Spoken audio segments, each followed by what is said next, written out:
I was just thinking about how blessed I am that two ideas that I had these last few years did not turn out. And I was cursing the fact that they didn't turn out at the time, but now in retrospect, God has a way of arranging things that you might not realize at the time.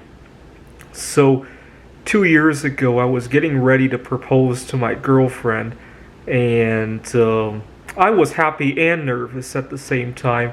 I was nervous about the fact that everything I knew as a single guy was going to come to an end.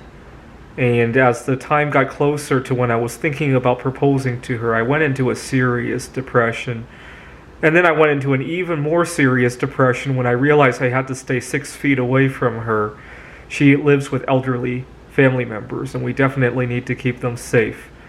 In retrospect, I came to discover that I wasn't quite ready to get married yet. She wasn't either, and so that was good. But I had a very turbulent year before that, and then another few months after we had to stay 6 feet apart before I came to my senses about how lucky I was that it turned out that way. Now, early on in the pandemic, I had a chance to move overseas where my living expenses could be a whole lot less, and also potentially to mingle with others who I tend to be more accepted with, right? But for some reason, I hesitated about doing that, and I stayed in the United States, and then they locked down the borders.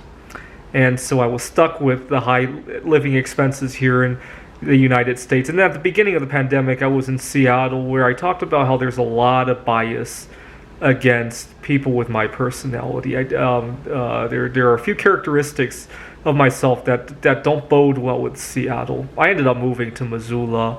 I was in Kellogg and Wallace, Idaho for some time. I was in Helena, Montana for some time as well. And now looking back at it, a year later, I came to discover how many people I networked with, including another girlfriend now, and some people that might be my future business partners. Had I moved overseas, I don't speak the language over there. I don't think I would have had so many networking experiences. Yes, I might have had an extra 1,000-ounce silver bar, but I think the networking experiences were much more important. Thanks for watching.